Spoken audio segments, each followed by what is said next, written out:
Perfecto. Buenos días, ¿cómo andan? Qué hermoso es, como decía recién Nori, poder ser testigos de este momento que es un momento espiritual. Es un momento donde podemos ver la muerte de Cristo, su sacrificio venciendo, ¿no? De ver el testimonio en la vida de personas. Me gustaba cuando le escuchaba a Rocío recién que decía, o en realidad a su esposo cuando hablaba, que él podía notar el cambio, que él podía notar el crecimiento. Y eso es lo que Cristo hace cuando llega a la vida de una persona, ¿sí? Y Olga decía también, ella mencionaba un versículo cuando habló al principio, que está en 1 de Pedro, capítulo 4, versículo 3, que dice, baste ya la vida pasada para haber hecho lo que agradaba a los gentiles. Y de eso se trata el bautismo, ¿no? Bien lo decía nuestro pastor recién, nosotros cuando somos bautizados estamos dando un testimonio al mundo, nos estamos identificando con Cristo, nos estamos identificando con su muerte y su resurrección, y le estamos diciendo a este mundo, a los familiares, a aquellas personas que nos conocen pero que aún no conocen a Cristo, le estamos diciendo, mi vieja vida ya pasó, me identifico con Cristo, soy una nueva persona. Y es hermoso poder ser testigos de esto, como iglesia nos gloriamos, y justamente de eso vamos a estar hablando en esta mañana. Ese versículo que mencionaba Olga está en 1 de Pedro capítulo 4, nosotros vamos a ver dos versículos, en 1 de Pedro capítulo 1, y vamos a estar hablando justamente de esto, de la vida pasada, de la llegada de Cristo a nuestras vidas, y de lo que Cristo puede y quiere hacer con cada uno de nosotros. Así que, si tienen sus Biblias por ahí, ábranlas en el capítulo 1 de 1 de Pedro. Vamos a leer ahí el versículo 13, versículo 14.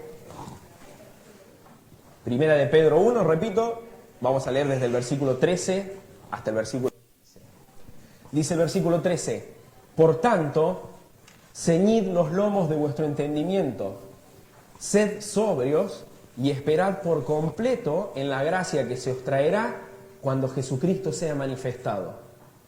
Como hijos obedientes, no os conforméis a los deseos que teníais estando en vuestra ignorancia, a los deseos que antes teníais estando en vuestra ignorancia. Versículo 15, sino que como aquel que os llamó es santo, sed también vosotros santos en toda vuestra manera de vivir. Porque escrito está, sed santos, porque yo soy santo. Ahora, para entender este versículo que acabamos de leer, uno lo tiene que entender en contexto. Tiene que entender quién era Pedro, quién era el autor, quién es el que está escribiendo. Tiene que entender a quién les está escribiendo. Tiene que entender qué situación están atravesando ellos y por qué necesitan que Pedro les escriba esto. Y cuando uno entiende todo el panorama completo, saca las aplicaciones espirituales que este pasaje tiene para nosotros hoy, 2000 años después. Pedro fue uno de los discípulos del Señor, ¿sí? De hecho, fue uno de los más importantes. Para Dios no hay categoría, pero los humanos solemos categorizar. El apóstol Pedro fue uno de los que estuvo más cerca del Señor Jesucristo, ¿sí? Era uno de los que al Señor le confiaba todo, era impulsivo. Conocemos y uno ve, cuando va transitando los evangelios, ve características de la personalidad de Pedro. ¿Se acuerda cuando vienen a arrestarlo al Señor? Pedro es el que saca la espada y corta la oreja de uno de los guardianes, porque él estaba dispuesto a hacer cosas por el Señor. Cuando el Señor está pronto a morir, el único discípulo que estaba por ahí cerca, más allá de que le negó y conocemos la historia, era Pedro, el que quiso estar cerca. Ahora, el Pedro que está escribiendo acá es un Pedro mucho más adelante en el tiempo. Su vida ya ha pasado, él ya ha hecho lo que el Señor le había encomendado. ¿Se acuerdan cuando el Señor está pronto a ascender a la gloria? Él le deja una tarea a Pedro y él le dice que apaciente a sus ovejas, es decir, que él iba a tener un rol importante en la iglesia apostólica que comenzaría después. Y Pedro ya ha cumplido su ministerio y acá está más cerca de irse que de cuando estuvo con el Señor Jesús. Y él está escribiendo esta carta a cristianos como usted y como yo, a cristianos que estaban atravesando una situación difícil. Ustedes saben que Nerón había incendiado la ciudad de Roma y él necesitaba un chivo expiatorio y él culpó a los cristianos. Él hizo correr por el imperio la noticia o la falsa noticia de que habían sido los cristianos quienes habían iniciado el incendio en Roma. Entonces los cristianos en todo el imperio romano estaban siendo perseguidos y esa persecución hacía que ellos se dispersaran. Claro, porque cuando uno lo persigue no le queda otra que correr. Entonces los cristianos estaban dispersos por todos lados y él acá les está escribiendo a los cristianos que estaban en Asia Menor, lo que hoy sería la región de Turquía, ¿sí? Cristianos que habían creído en Cristo, que muy probablemente la mayoría de ellos hubiese dado el paso que los chicos y las chicas acaban de dar, de pasar por las aguas del bautismo, pero en este momento estaban atravesando una situación difícil, estaban pasando necesidad, estaban siendo perseguidos, sus vidas estaban en peligro. Y entonces Él les va a escribir esto. Él les va a decir lo que Él quiere que sepan, y ese es un poco el mensaje de toda esta primera carta de Pedro. Lo que Él quiere que sepan es que su esperanza es segura, que su esperanza va más allá de la situación concreta y específica que estaban viviendo en ese momento. Y que ellos debían ser entendidos de los tiempos que estaban viviendo, y que ellos debían medirlos a la luz de la eternidad. No mirar lo difícil o tratar de no detenerse en lo difícil de ese momento, sino poder tener una perspectiva más amplia, poder ver las cosas como Dios las veía. Y por eso Él les va a decir, primero ha hecho toda una declaración de quiénes ellos eran. Fíjense en el versículo 3, dice, bendito sea el Dios y Padre de nuestro Señor Jesucristo, que según su gran misericordia nos ha hecho renacer. Ese era uno de los beneficios espirituales que habían tenido. Ellos habían renacido. Y no solamente que habían renacido, sino que habían renacido para una esperanza viva. Sigue diciendo ahí el versículo 3, Él nos hizo renacer para una esperanza viva por la resurrección de Jesús. Es decir, así como Jesucristo resucitó, nosotros los cristianos tenemos la esperanza de que un día resucitaremos también. Y esa esperanza es segura. Y Él quería que ellos tuvieran eso en mente. Le dice, nos hizo renacer para una esperanza viva, versículo 4, para una herencia que no se puede corromper. Las herencias de acá de la tierra se corrompen. Quizá alguno de nosotros ha tenido la dicha de heredar alguna propiedad de sus padres. Y lo primero que pasa cuando empieza a pasar el tiempo con una propiedad, y se han pasado muchos años ya, es que vos empezás a ver que se empieza a venir abajo, ¿sí? Nuestra iglesia tiene muchísimos años, tiene más de 70 años, y es una construcción antigua, y constantemente desde intendencia y con los aportes de la iglesia, vamos viendo de ir levantándola, porque eso es lo que pasa. Ahora, la herencia espiritual de la que está hablando acá el apóstol Pedro, es una que no se corrompe, es una que pasa el tiempo y no se marchita. Dice, es incorruptible, es incontaminada, es inmarcesible. Sigue diciendo, son guardados por el poder de Dios mediante la fe para alcanzar la salvación que está preparada para ser manifestada en el tiempo postrero. Lo que Pedro les estaba diciendo es, dado que han recibido todos estos grandes beneficios de la salvación, un nuevo nacimiento, una esperanza viva, una herencia segura, y más allá de que estén atravesando un momento difícil, porque dice el versículo 6, ustedes pueden alegrarse en esto, conociendo esto, porque más allá de que ahora, por un poco de tiempo, si es necesario, sean afligidos por diversas pruebas, para que sometida a prueba vuestra fe, mucho más preciosa que el oro, aunque es perecedero, se prueba con fuego, sea hallada en alabanza, gloria y honra.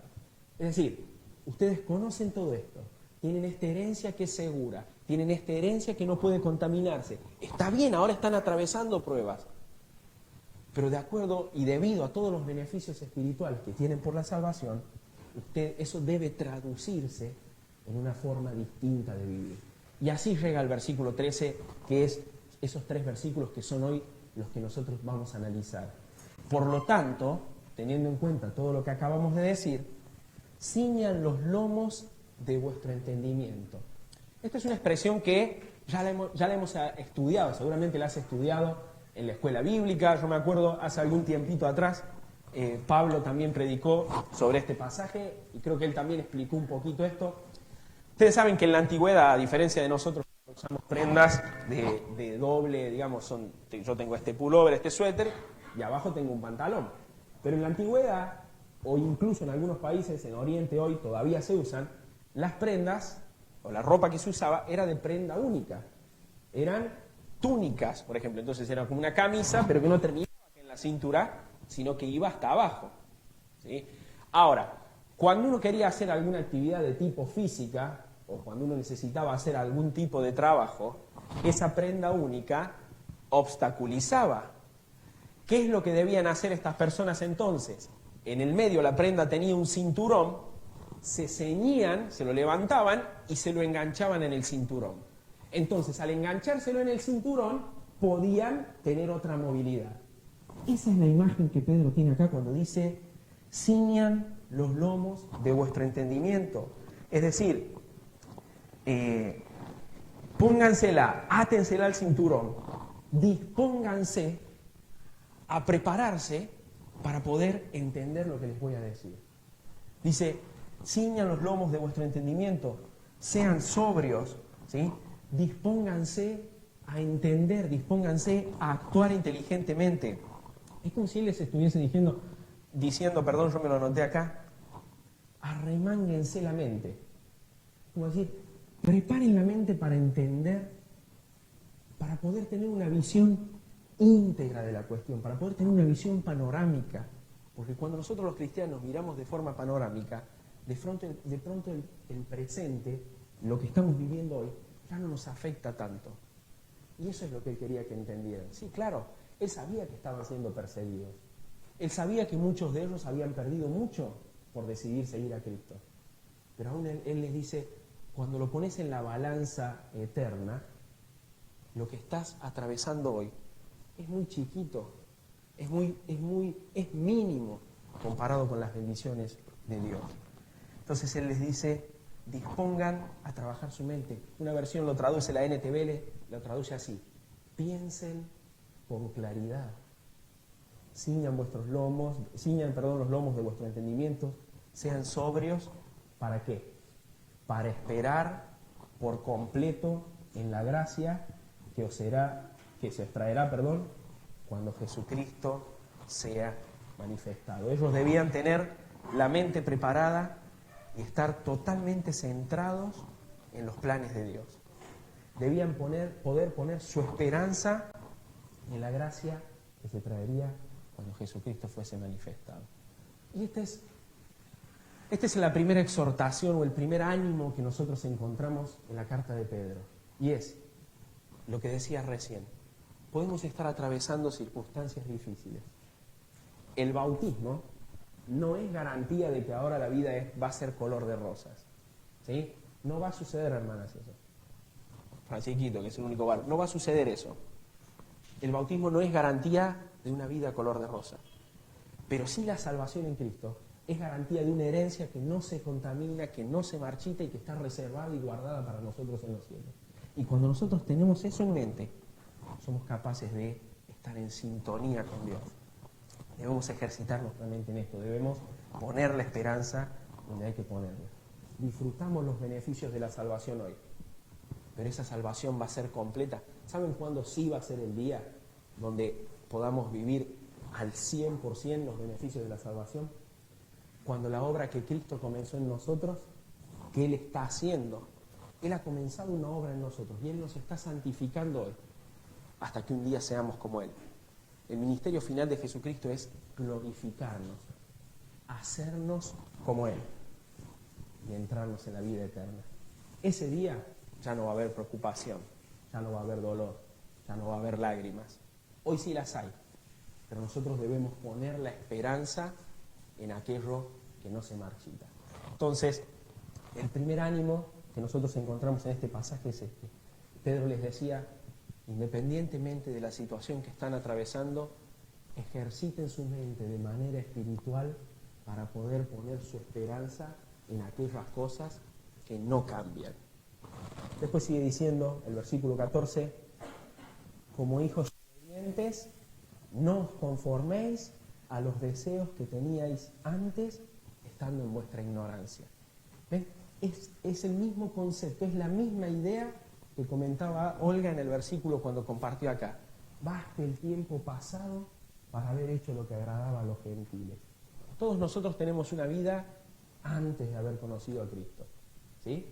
Todos nosotros tenemos una vida o un estilo de vida antes de conocer a Cristo, que no se caracterizaba necesariamente por honrar a Cristo.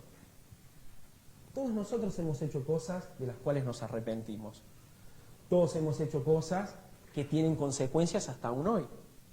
El Señor las ha perdonado y Él olvida. Pero nosotros a veces tenemos las consecuencias en un tiempo prolongado. Pero lo que Pedro les está queriendo decir es que eso se corresponde con la vida pasada. Eso se corresponde con el viejo hombre. Es lo que Pablo quiere decir cuando dice que todo aquel que ha tenido un encuentro con Cristo es una nueva criatura. ¿Ves? El mismo concepto. Las cosas viejas han pasado y Él ha hecho nuevas todas las cosas. Y nos invita, como hijos de Dios, a ser hijos obedientes.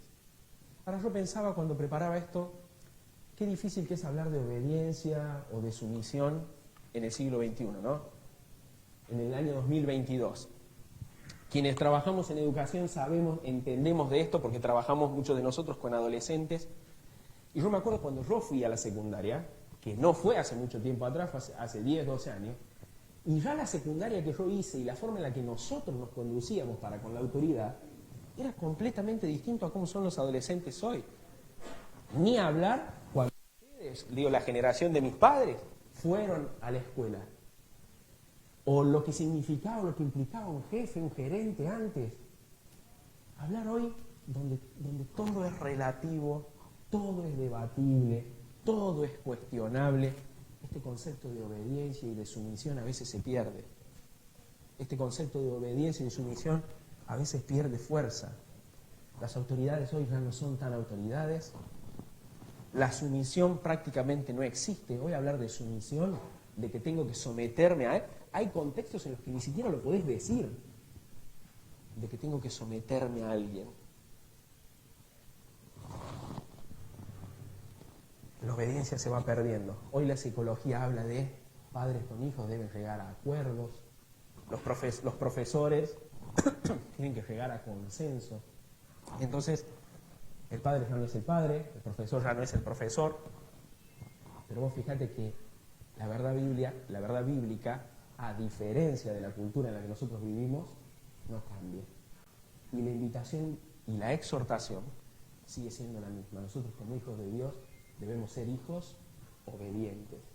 Debemos ser hijos sumisos. ¿Sí?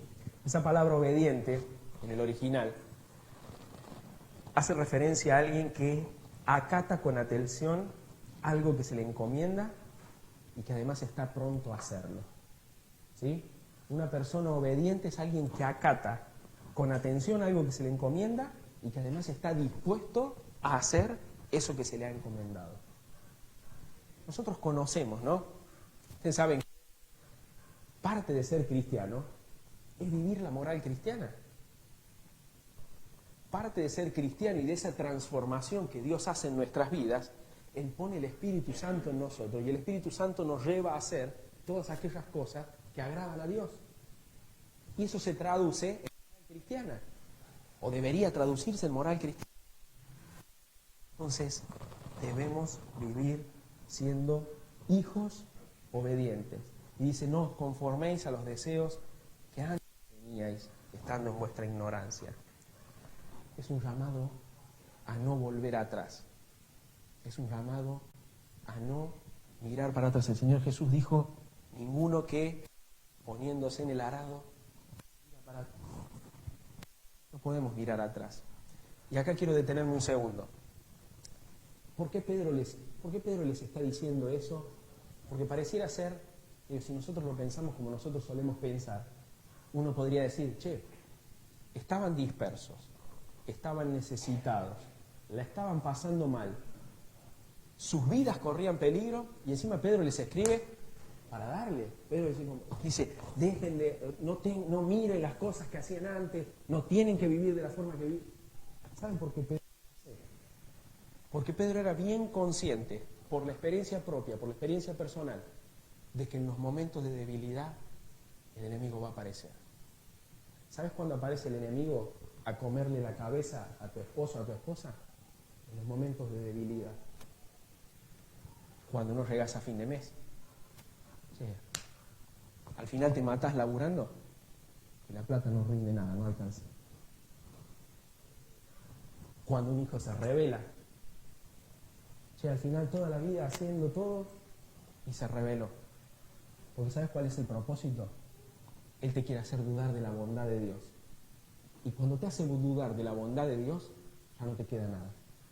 Cuando nosotros como cristianos empezamos a dudar de la bondad de Dios, lo más probable es que terminamos cayendo. Y eso es lo que pasa en momentos de debilidad.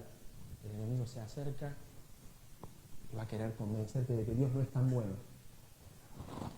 Por eso Él les dice, no se conformen a los deseos que tenían antes, estando en vuestra ignorancia.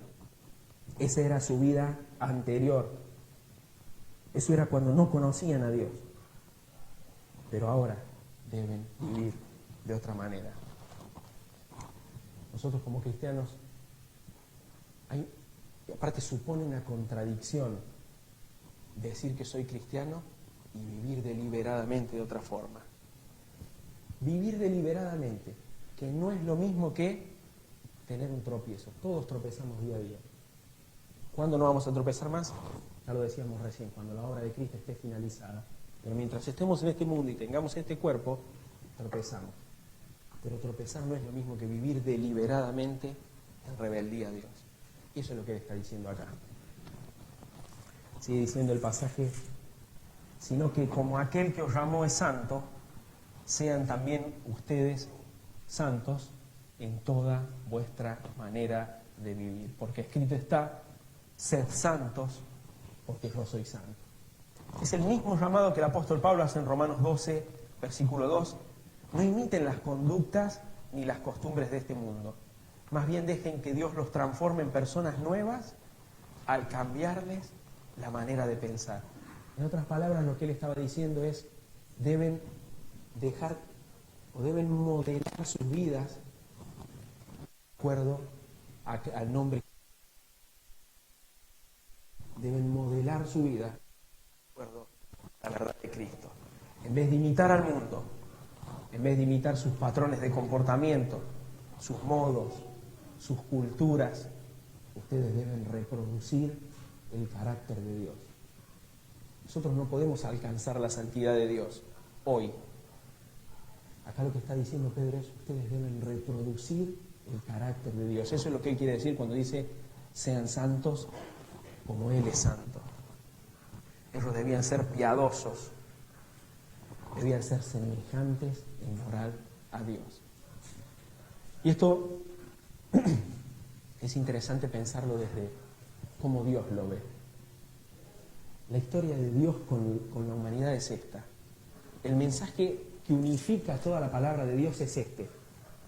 Dios ha decidido escoger un pueblo para sí, salvarlo, hacer una obra en ese pueblo. Esa obra es para su propia gloria. O sea, el fin por el que estamos en esta tierra es para glorificarle a Él. Él nos ha salvado para que seamos los súbditos. Sabemos, que le honremos, que le sirvamos para siempre. Él quiere por medio de nosotros manifestar su sabiduría, su poder, su misericordia, gracia para con los demás, su gloria.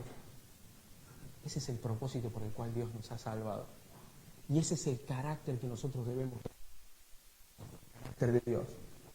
Entonces, si nosotros pensamos en esto, debemos concluir en que no es posible glorificar a Dios, alabarle, honrarle, servirle correctamente, manifestar su sabiduría, su poder, su gloria, si vamos tomando el molde de este mundo. Entonces, por eso Él les dice, no se amolden a la manera en la que antes vivían, sino que, como aquel que os llamó es santo, sean también ustedes santos en su manera de vivir. si nos amoldamos a este mundo,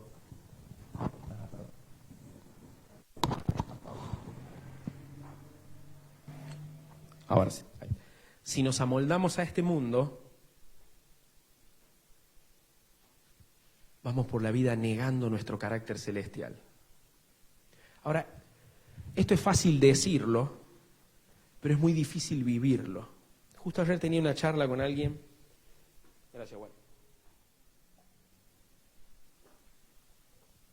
Justo ayer tenía una charla con alguien sobre cómo les cuesta a los chicos, a los adolescentes, distanciarse o no consumir las mismas cosas que consumen quienes no conocen a Cristo, quienes no son hijos de Dios. Porque claro, ustedes pensemos en esto, ellos han nacido en la cultura digital y todo lo que hacen lo hacen de manera digital. Entonces el enemigo los va, todo el tiempo les va haciendo llegar cosas para que ellos consuman y es muy difícil. Ahora nosotros, como líderes de jóvenes, como quienes acompañamos a los adolescentes, pensamos, tenemos que hacer un esfuerzo para que ellos entiendan que es necesario marcar una diferencia, porque esas pequeñas cosas que van consumiendo es después lo que va formando actitudes, y estas actitudes se transforman en acciones, y esas acciones son las que después los chicos van llevando a cabo. Entonces, si nosotros nos amoldamos a este mundo, negamos nuestro carácter celestial, no somos de acá. Pedro quería que ellos supiesen que eran extranjeros, peregrinos, y eso tiene una doble connotación. Eran extranjeros peregrinos en el lugar donde estaban porque habían sido dispersados, pero eran extranjeros y peregrinos también porque no pertenecían a este mundo, pertenecían al cielo. Y esa es nuestra realidad también. Sed santos porque yo soy santo, termina diciendo. Dios es santo en todos sus caminos. Y si nosotros queremos ser santos como Él, debemos serlo en pensamiento, en actitud y en acción. Entonces, dos invitaciones. La primera invitación es a poner la esperanza en el lugar correcto. No importa lo que venga de aquí en adelante, no importa lo que atravesemos de aquí en adelante, la esperanza está puesta en aquello que nosotros sabemos que no se pierde. Nuestro tesoro es celestial. El segundo ánimo es a ser santos como Él es santo, a dejar atrás la vieja forma de vivir y a mirar para adelante caminando como Dios quiere que camine. Ahora quizás viniste acá porque te invitaron. Es la primera vez que venís, sos familiar de alguna de las chicas o de alguno de los chicos que se bautiza y no entendés muy bien qué es esto que te acabo de comentar. Lo que has visto hoy, lo que has presenciado, el acto del que has sido testigo es un acto espiritual, como decía nuestro pastor. Es un simbolismo. Nosotros lo hacemos en respuesta a un mandato que el Señor mismo nos dejó, de bautizar a aquellos que han creído en Jesús.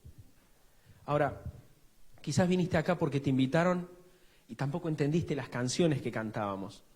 Esas canciones hablan de quienes nosotros éramos y de quién somos hoy. Lo que éramos, lo que comentaban los chicos en su testimonio, pecadores, perdidos. La palabra de Dios dice que esa es la condición de todo hombre. No importa si te sentís así. La mayoría de nosotros nos sentimos así porque tenemos algo que Dios ha puesto en nosotros que es la conciencia. Y sabemos que hay cosas que hacemos que no agradan a Dios. Pero si no te sintieras así, aún la Biblia declara en Romanos capítulo 3, versículo 23, que todos los hombres somos pecadores, hombres y mujeres. Que todos hemos hecho algo en algún momento de nuestras vidas que desagrada a Dios. Y que esa condición de pecadores nos separa de Dios. Porque como leíamos recién, a diferencia de nosotros, Él es santo. Ahora, eso que nos separa de Dios no solamente nos separa de Dios acá en la tierra, no nos permite tener una comunión, una relación con Él hoy acá, sino que además nos separa de Él eternamente. La Biblia dice que la paga del pecado es la muerte y se refiere a la muerte espiritual. La Biblia habla en muchos pasajes acerca de dos destinos posibles. La Biblia dice que está establecido que vivamos una sola vez, que después de eso pasemos por un juicio, todos. Vamos a estar un día frente a Dios y vamos a dar cuentas por lo que hayamos hecho con este mensaje que te estoy compartiendo ahora, que no es un mensaje mío, que es el mensaje bíblico, vas a dar cuenta de que hayas hecho con la verdad del Evangelio de Jesucristo. Una posibilidad es el cielo. Es el lugar que Dios está preparando para todos aquellos que crean en la obra del Señor Jesucristo, para todos aquellos que acepten el regalo de gracia. Es lo que un día las chicas y los chicos que se bautizaron hoy han hecho. Por eso posteriormente decidieron dar ese paso. El otro lugar es el infierno. Es un lugar de tormento consciente. Así lo expresa la Biblia, así lo describe la Biblia. Eterno y consciente. Donde Dios va a castigar a aquellos que no hayan creído en Él. Todos un día vamos a estar frente a Dios y vamos a dar cuenta por qué hayamos hecho con este mensaje. Ahora, eso que te acabo de decir forma parte de la mala noticia. La buena noticia es que Dios te ama tanto que buscó la forma de solucionar ese problema. Buscó la forma de salvar esa división entre vos y Él, entre yo y Él. Hace más de 2000 años atrás, mandó a su Hijo Jesucristo a vivir en la tierra. Él vivió una vida perfecta, no pecó nunca. Murió en la cruz, fue sepultado, resucitó al tercer día y hoy está vivo a la diestra de Dios. Lo hizo por amor. La paga del pecado es la muerte. Acabo de decirte que Cristo nunca pecó. Si Cristo nunca pecó, ¿por qué murió? La palabra de Dios lo dice en estos términos: el justo por los injustos. Y ese es el intercambio que Dios te ofrece. Ese es el regalo de gracia que Él hoy pone a tu disposición. Que todos tus pecados los cargues en la persona de Cristo. Que Él tome tu lugar en la cruz. Y que esa muerte eterna que vos y yo mereceríamos ya no caiga sobre nosotros, sino que sea saldada por lo que el Señor Jesucristo hizo en la cruz. El Señor Jesús resucitó, hoy está vivo y Él quiere ser tu Salvador. ¿Qué es lo que tenés que hacer vos? Nada, ya lo hizo todo Él. Solo tenés que aceptar esta verdad. El regalo de gracia está ahí disponible. Yo podría decir, regalo esta lapicera. Ahora, si ninguno de ustedes se levanta y la toma, la lapicera está ahí a disposición, pero sigue estando a disposición. La haces tuya cuando la tomas. Dice la palabra de Dios en Juan capítulo 1, que a todos los que creen en Él, a los que le reciben, Él les da el derecho de ser llamados hijos suyos. Eso es todo lo que tenés que hacer. Tenés que creer en Él y recibir el regalo de gracia. Yo te voy a pedir para terminar que ahí donde estés, cierres tus ojos, inclines tu cabeza, vamos a terminar orando en señal de respeto y de reverencia a nuestro Dios. Y si llegaste hoy con una necesidad, las chicas compartían que llegaron vacías, no a la iglesia. La iglesia es un lugar físico. El templo no es más que un edificio. Llegaron a la iglesia, llegaron acá, a la congregación de Avellaneda Norte, a la iglesia de Cristo que se reúne en este lugar. Llegaron vacías, llegaron sin propósito. Dios llenó ese vacío. Dios les dio un propósito. Hoy se ven cambios y crecimientos, como decía el esposo de Rocío. Y eso es lo que Dios quiere hacer. Si llegaste acá vacío en esta mañana, si reconoces que necesitas el perdón de Dios, todo lo que tenés que hacer es pedirle a Él que te limpie. Aceptar el regalo de gracia. Y quizás me digas, yo no lo sé hacer, nunca lo hice, no me enseñaron a orar, yo no tuve la dicha de nacer en una familia cristiana. Bueno, yo quisiera acompañarte en esta mañana. Dios no ve palabras, Él ve tu corazón. Entonces, si hoy querés aceptar el regalo de gracia que Dios te ofrece, decirle: Señor, reconozco que soy un pecador. Reconozco que en diferentes momentos de mi vida te he fallado. Reconozco que necesito de ti. Reconozco, Señor, que eso me separa de ti, Señor. Pero te doy gracias por Jesucristo. Gracias por la cruz. Gracias por la sangre derramada en mi lugar. Gracias por el regalo de gracia que me ofreces. Acepto, Señor, acepto ese regalo. acepto la salvación que hoy me ofreces. Quiero ser tu hijo. En el nombre de Cristo Jesús. Amén. Quédate ahí con la cabeza inclinada, con el rostro inclinado, con los ojos cerrados. Y la palabra de Dios dice que si has creído de corazón en esta verdad, si has aceptado este regalo, sos una nueva criatura. Dios quiere hacer una obra en ti. Esa obra ha comenzado en este momento y va a terminar el día que estés con Él. Y Él la quiere hacer acá, en el medio de su pueblo. Él la quiere hacer congregacionalmente. Él quiere que nosotros seamos de bendición a tu vida, y Él quiere que vos nos bendigas a nosotros también. Él quiere que crezcamos juntos, que seas parte de esta iglesia, que seas parte de su cuerpo. Entonces, si en esta mañana has aceptado este regalo de gracia, si le has pedido a Jesús por primera vez que entre en tu corazón, que limpie tus pecados, yo te voy a pedir que me lo indiques levantando tu mano. ¿Hay alguien que en esta mañana Dios te bendiga, gloria a Dios? ¿Hay alguien más que haya hecho esta oración? Dios te bendiga, gloria a Dios. Dios le bendiga, hermana, gloria a Dios.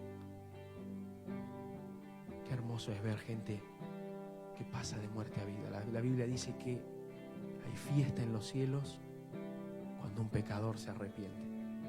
Así como nos gozamos cuando veíamos a las chicas y a Francisquito hoy pasar por las aguas del bautismo, nos gozamos al ver lo que Dios hace salvando almas. El mensaje de Dios que la sociedad tilda de anticuado, que la sociedad tilda de que ya ha perdido su poder, sigue siendo tan poderoso como hace 2000 años. Toda la gloria sea a Él. Padre amado, te doy gracias en esta mañana por estos hermanos que han aceptado el regalo de la salvación. Señor, bendice sus vidas. Que nosotros como iglesia, Señor, podamos ser luz, guía para ellos. Consejeros, consejeras, Señor, que podamos guiarlos por el camino. Y que juntos podamos ir creciendo en el conocimiento de tu persona. Señor, gracias por tu palabra, porque eres bueno. Gracias por esta fiesta que vivimos.